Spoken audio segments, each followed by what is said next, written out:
Legally Blonde 2.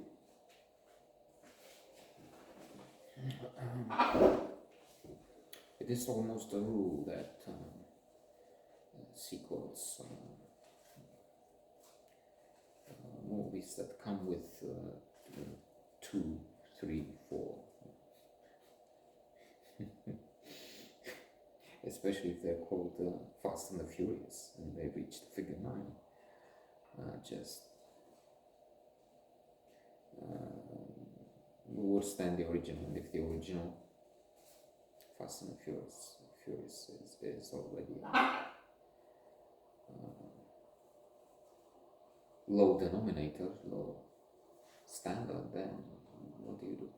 Here I'm just again exaggerating. I'm using my favorite theme, that Fast and the Furious Marvel universe is just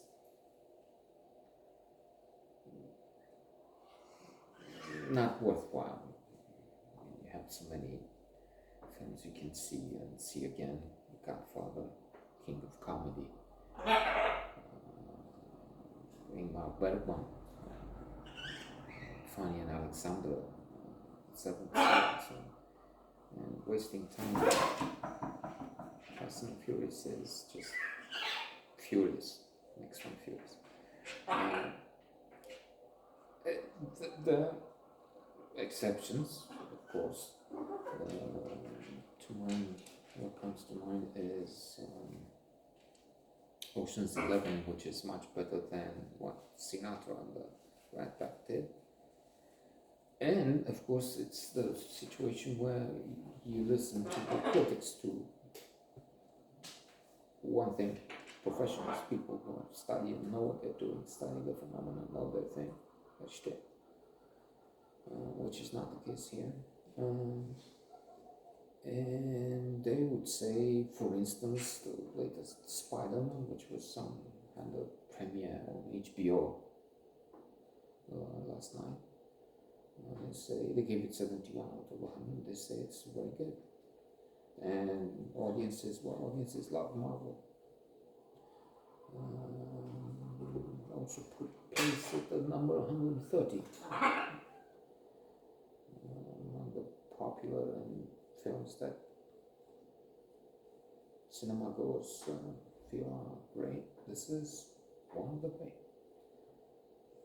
Maybe so. It's also a question of taste. Some talk on the boosty boost now as this Latin prophet. Not that prophets tell you anything. We had our own luminary.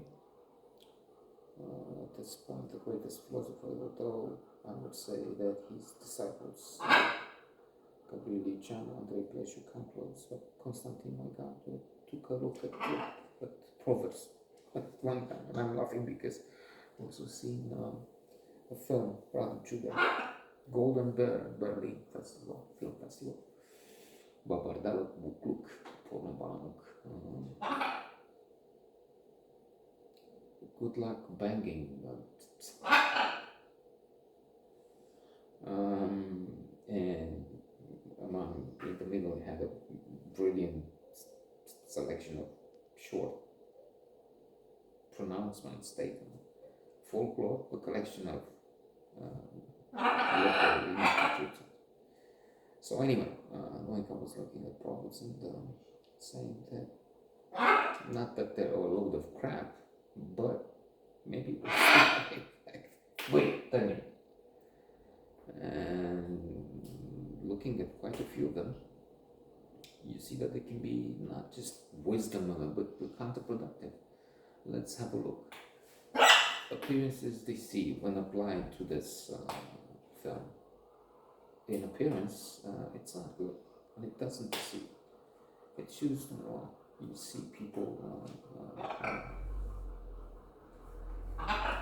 let's say on the street, drunk, dirty, smelling like 20 toilets. Don't take that on face value. Think there's a prince in disguise. There's Prince Charming, like in fairy tales. I don't know. Beauty and the Beast. The Beast will be a spell elimination. No, that information is very valuable, very accurate. Chances are, but it's not a judgment on what happened. People took a tumble. It was, if this is a dictatorship. But I'm just saying that there is also brain power thinking without thinking. The thin slicing theory, fight, fly. So you have, and to move on from appearances see to opposites attract. Opposites attract. Don't put. Okay, you have so many marriages that are calamity because or calamities because there was an attraction. Okay, went on for a little while, but then boom, you have to have common territory in a lot of it. What you read, what you like, if it's all for footballers and then so Miguel Blanc has something the preoccupation for the welfare of animals, which is good, laudable here, and anyway, of course.